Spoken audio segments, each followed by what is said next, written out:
Chapter 24 of the Princess Casamassima by Henry James. This recording is in the public domain. I can give you your friend's name in a single guess. He is Dietrich Hoffendahl.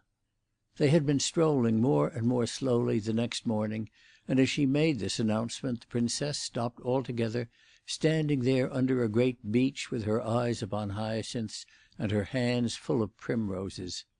He had breakfasted at noon with his hostess and Madame Grandoni, but the old lady had fortunately not joined them when the Princess afterwards proposed that he should accompany her on her walk in the park.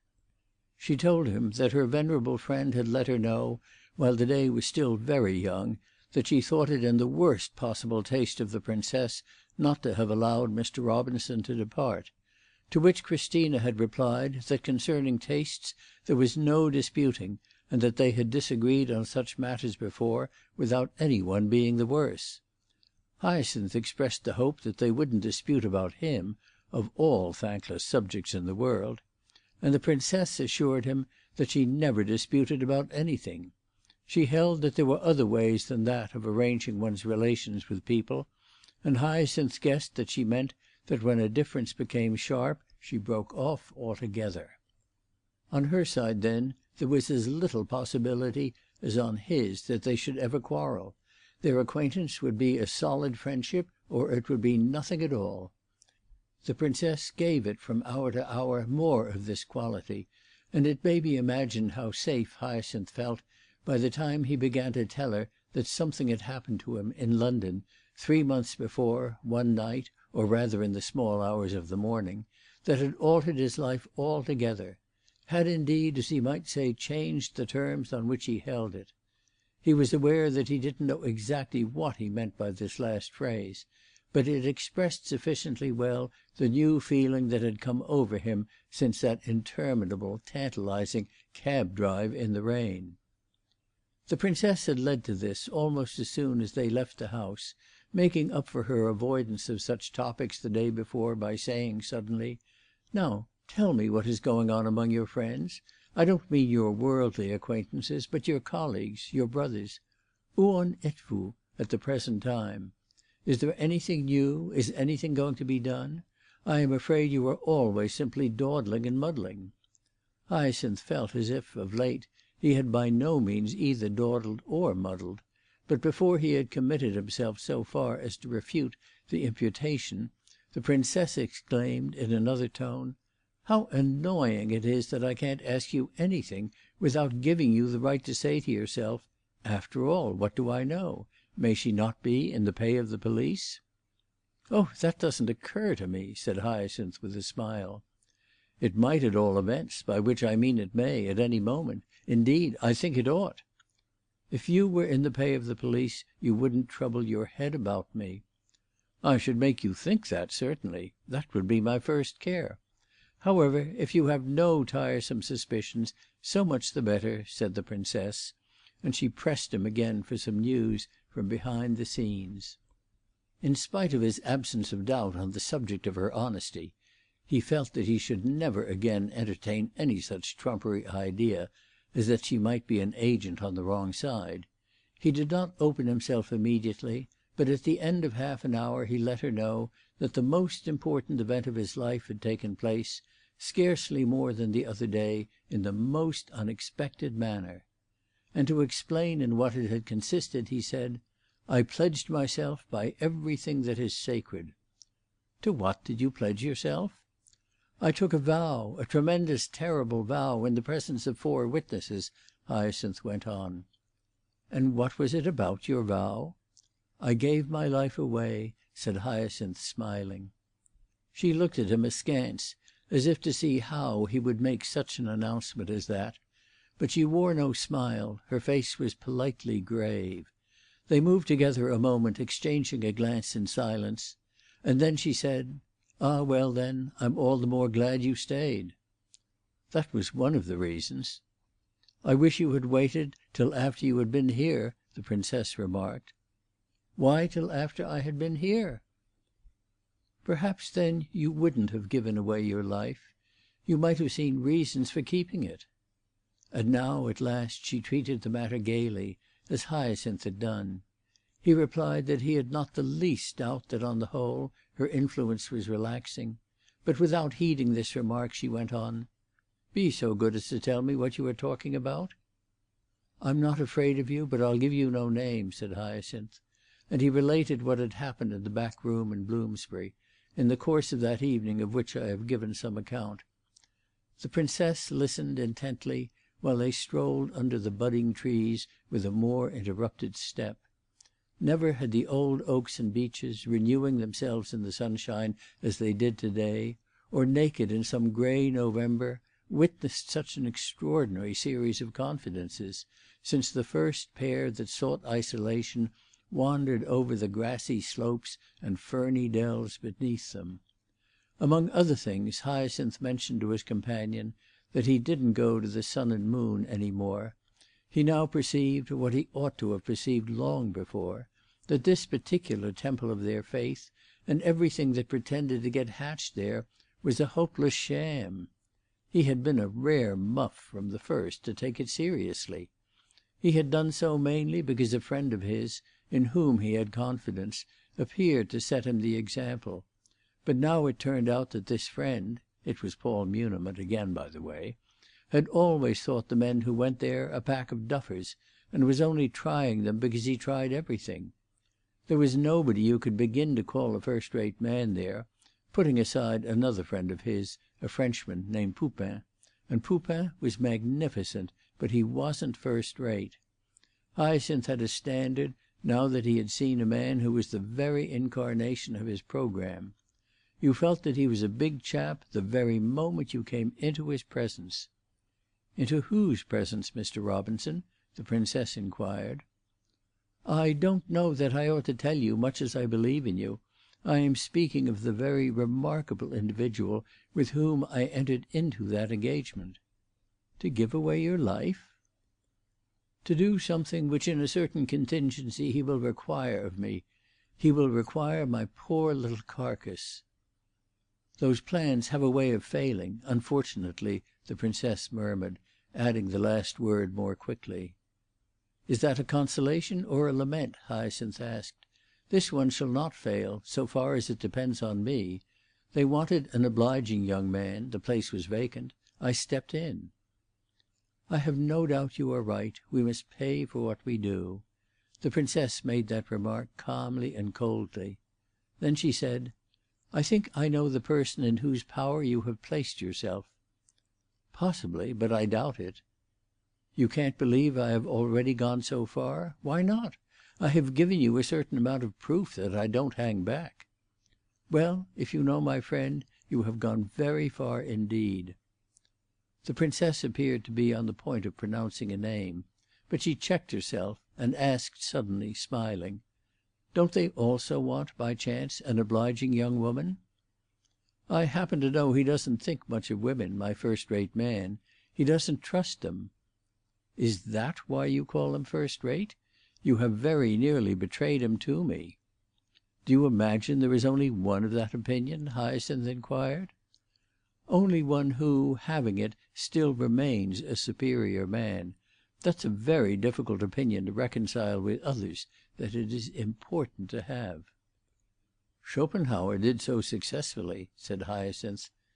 "How delightful that you should know Schopenhauer!" the Princess exclaimed. "The gentleman I have in my eye is also German."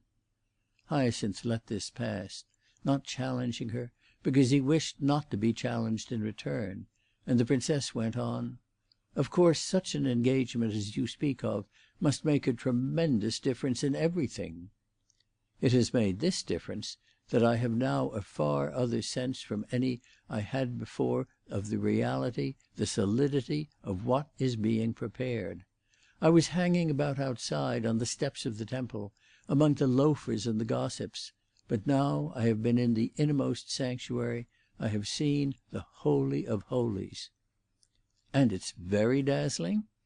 "Ah, Princess!" sighed the young man. "Then it is real? It is solid?" she said. "That's exactly what I have been trying to make up my mind about for so long." "It is more strange than I can say. Nothing of it appears above the surface. But there is an immense underworld, peopled with 1,000 forms of revolutionary passion and devotion. The manner in which it is organized is what astonished me. I knew that, or thought I knew it, in a general way, but the reality was a revelation. And on top of it all, society lives. People go and come and buy and sell and drink and dance and make money and make love, and seem to know nothing and suspect nothing and think of nothing, and iniquities flourish, and the misery of half the world is prated about as a necessary evil, and generations rot away and starve in the midst of it, and day follows day, and everything is for the best in the best of possible worlds. All that is one half of it. The other half is that everything is doomed. In silence, in darkness, but under the feet of each one of us, the revolution lives and works. It is a wonderful, immeasurable trap, on the lid of which society performs its antics. When once the machinery is complete, there will be a great rehearsal. That rehearsal is what they want me for. The invisible, impalpable wires are everywhere, passing through everything, attaching themselves to objects in which one would never think of looking for them. What could be more strange and incredible, for instance, than that they should exist just here? "You make me believe it," said the Princess thoughtfully. "It matters little whether one believes it or not." "You have had a vision," the Princess continued. "Parbleu, I have had a vision. So would you if you had been there." "I wish I had," she declared, in a tone charged with such ambiguous implications that Hyacinth, catching them a moment after she had spoken, rejoined with a quick, incongruous laugh. "No, you would have spoiled everything. He made me see, he made me feel, he made me do everything he wanted." "And why should he have wanted you in particular?" "Simply because I struck him as the right person. That's his affair. I can't tell you. When he meets the right person, he chalks him. I sat on the bed, there were only 2 chairs in the dirty little room, and by way of a curtain his overcoat was hung up before the window. He didn't sit himself. He leaned against the wall, straight in front of me, with his hands behind him. He told me certain things, and his manner was extraordinarily quiet. So was mine, I think I may say, and indeed it was only poor Poupin who made a row. It was for my sake, somehow. He didn't think we were all conscious enough. He wanted to call attention to my sublimity. There was no sublimity about it. I simply couldn't help myself. He and the other German had the 2 chairs, and Muniment sat on a queer old battered hair-covered trunk, a most foreign-looking article." Hyacinth had taken no notice of the little ejaculation with which his companion greeted in this last sentence the word other. "And what did Mr. Muniment say?" she presently inquired. "Oh, he said it was all right. Of course he thought that, from the moment he determined to bring me. He knew what the other fellow was looking for." "I see." Then the Princess remarked, "We have a curious way of being fond of you." "Whom do you mean by we?" "Your friends, Mr. Muniment and I, for instance." "I like it as well as any other. But you don't feel alike. I have an idea you are sorry." "Sorry for what?" "That I have put my head in a noose." "Ah, you're so severe. I thought I had concealed it so well," the Princess exclaimed. He admitted that he had been severe, and begged her pardon, for he was by no means sure that there was not a hint of tears in her voice. She looked away from him for a minute, and it was after this that, stopping short, she remarked, as I have related, "He is Diedrich Hoffendahl." Hyacinth stared for a moment with parted lips. "Well, you are in it, more than I supposed." "You know he doesn't trust women," his companion smiled. "Why in the world should you have cared for any light I can throw if you have ever been in relation with him?" She hesitated a little. "Oh, you are very different. I like you better," she added. "Ah, if it's for that!" murmured Hyacinth. The Princess coloured as he had seen her colour before, and in this accident, on her part, there was an unexpectedness, something touching. "Don't try to fix my inconsistencies on me," she said, with a humility which matched her blush. "Of course there are plenty of them, but it will always be kinder of you to let them pass. Besides, in this case they are not so serious as they seem. As a product of the people and of that strange fermenting underworld—what you say of it is so true—you interest me more and have more to say to me even than Hoffendahl, wonderful creature as he assuredly is." "Would you object to telling me how and where you came to know him?" "Through a couple of friends of mine in Vienna, two of the affiliated, both passionate revolutionists and clever men. They are Neapolitans, originally poveretti, like yourself, who emigrated years ago to seek their fortune. One of them is a teacher of singing, the wisest, most accomplished person in his line I have ever known. The other, if you please, is a confectioner. He makes the most delicious pâtisseries fines. It would take long to tell you how I made their acquaintance, and how they put me into relation with the maestro, as they call him, of whom they spoke with bated breath. It is not from yesterday, though you don't seem able to believe it, that I have had a care for all this business. I wrote to Hoffendahl, and had several letters from him. The singing master and the pastry cook went bail for my sincerity. The next year I had an interview with him at Wiesbaden, but I can't tell you the circumstances of our meeting in that place without implicating another person, to whom, at present at least, I have no right to give you a clue. Of course Hoffendahl made an immense impression on me. He seemed to me the master indeed, the very genius of a new social order, and I fully understand the manner in which you were affected by him. When he was in London 3 months ago I knew it, and I knew where to write to him. I did so, and asked him if he wouldn't see me somewhere. I said I would meet him in any hole he should designate. He answered by a charming letter, which I will show you. There is nothing in the least compromising in it. But he declined my offer, pleading his short stay and oppressive engagements. He will write to me, but he won't trust me. However, he shall some day." Hyacinth was thrown quite off his balance by this representation of the ground the Princess had already traversed, and the explanation was still but half restorative, when on his asking her why she hadn't exhibited her titles before, she replied, "Well, I thought my being quiet was the better way to draw you out."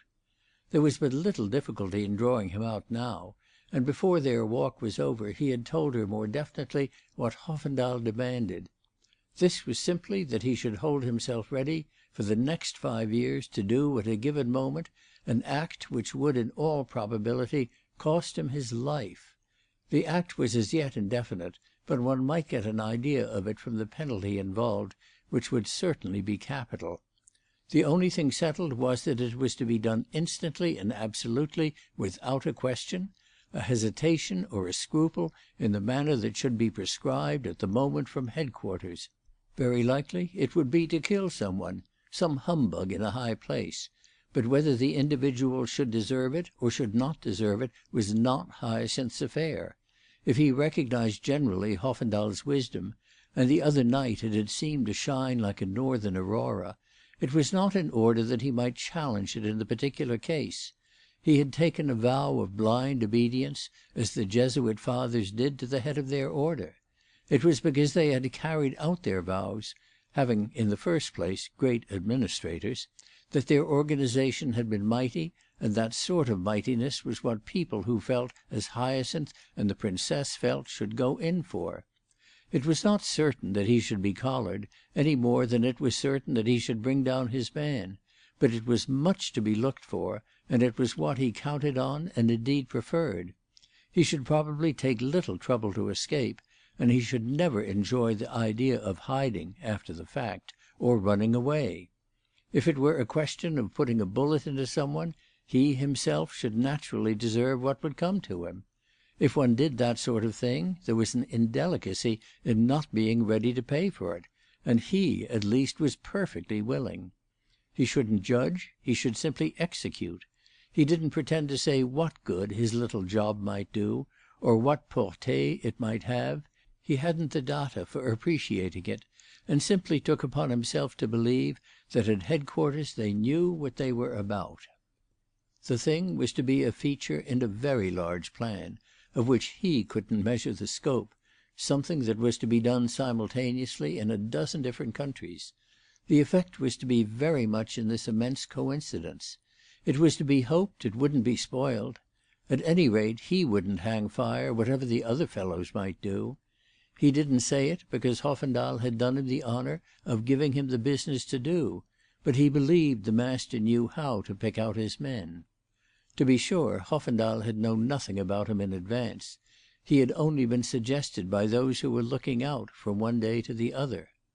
The fact remained, however, that when Hyacinth stood before him, he recognised him as the sort of little chap that he had in his eye, one who could pass through a small orifice. Humanity in his scheme was classified and subdivided with a truly German thoroughness, and altogether, of course, from the point of view of the Revolution, as it might come forward or obstruct it. Hyacinth's little job was a very small part of what Hoffendahl had come to England for. He had in his hand innumerable other threads. Hyacinth knew nothing of these, and didn't much want to know, except it was marvellous the way Hoffendahl kept them apart.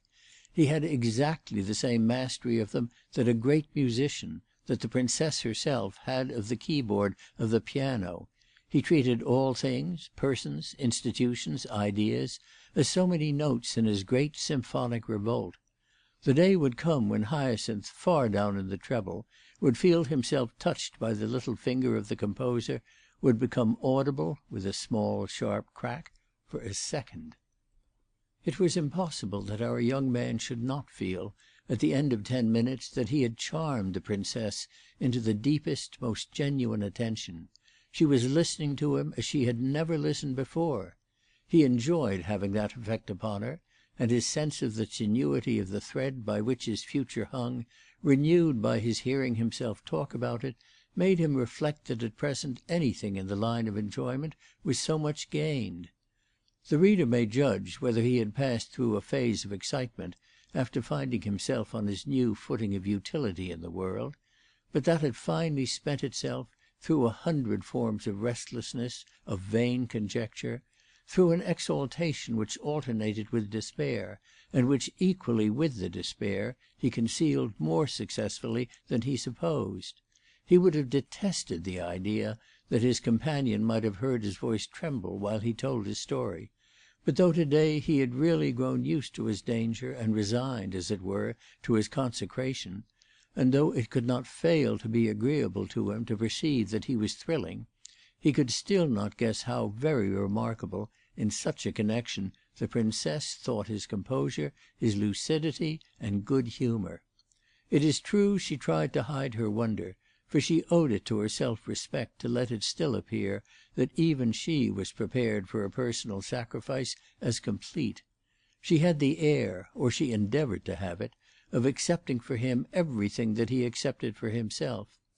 Nevertheless, there was something rather forced in the smile, lovely as it was, with which she covered him, while she said after a little, "It's very serious. It's very serious indeed, isn't it?" He replied that the serious part was to come. There was no particular grimness for him, comparatively, in strolling in that sweet park and gossiping with her about the matter; and it occurred to her presently to suggest to him that perhaps Hoffendahl would never give him any sign at all, and he would wait all the while, sur les dents, in a false suspense. He admitted that this would be a sell, but declared that either way he would be sold, though differently, and that at any rate he would have conformed to the great religious rule to live each hour as if it were to be one's last. "In holiness, you mean? In great recueillement?" the Princess asked. "Oh dear no, simply in extreme thankfulness for every minute that's added." "Ah well, there will probably be a great many," she rejoined. "The more the better, if they are like this." "That won't be the case with many of them in Lomax Place." "I assure you that since that night Lomax Place has improved." Hyacinth stood there, smiling, with his hands in his pockets and his hat pushed back a little. The Princess appeared to consider this fact with an extremely intellectual curiosity. "If, after all, then, you are not called, you will have been positively happy." I shall have had some fine moments. Perhaps Hoffendaal's plot is simply for that. Muniment may have put him up to it. Who knows? However, with me you must go on as if nothing were changed." "Changed from what?" "From the time of our first meeting at the theatre." "I'll go on in any way you like," said Hyacinth. "Only the real difference will be there." "The real difference?" "That I shall have ceased to care for what you care about." "I don't understand," said the Princess. "Isn't it enough now to give my life to the beastly cause," the young man broke out, "without giving my sympathy?" "The beastly cause?" the Princess murmured, opening her deep eyes. "Of course it is really just as holy as ever, only the people I find myself pitying now are the rich, the happy." "I see. You are very curious. Perhaps you pity my husband," the Princess added in a moment. "Do you call him one of the happy?" Hyacinth inquired as they walked on again. In answer to this she only repeated, "You are very curious."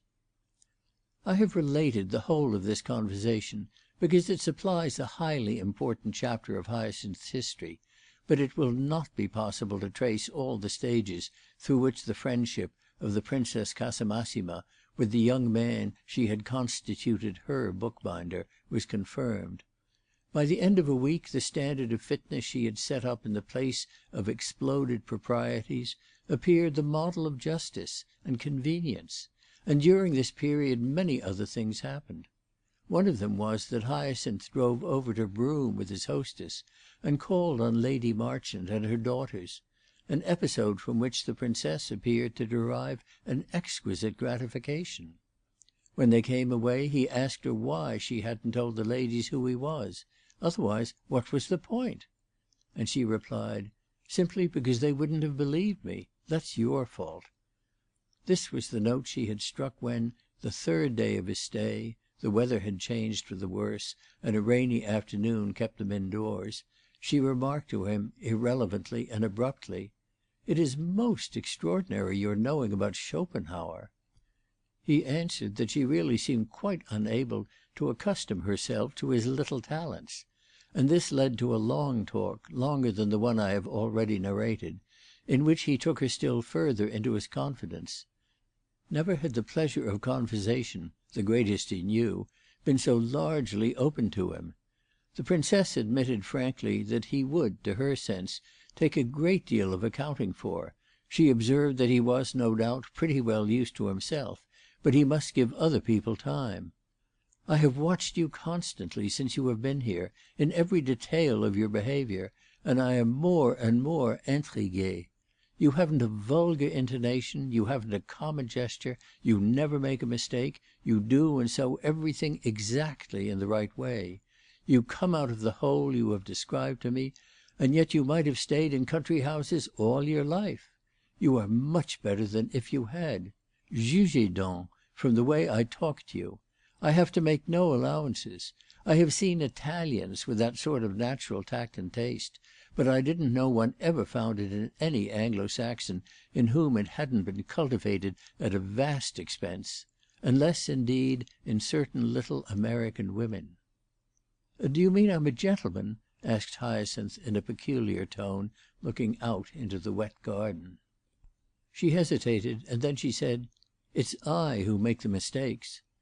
5 minutes later she broke into an exclamation which touched him almost more than anything else she had ever done, giving him the highest opinion of her delicacy and sympathy, and putting him before himself as vividly as if the words were a little portrait.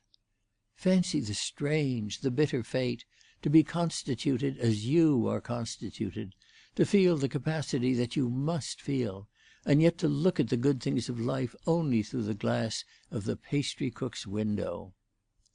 "Every class has its pleasures," Hyacinth rejoined with perverse sententiousness, in spite of his emotion; but the remark didn't darken their mutual intelligence, and before they separated that evening he told her the things that had never yet passed his lips, the things to which he had awaked when he made Penny explain to him the visit to the prison. He told her, in a word, what he was. End of Chapter 24.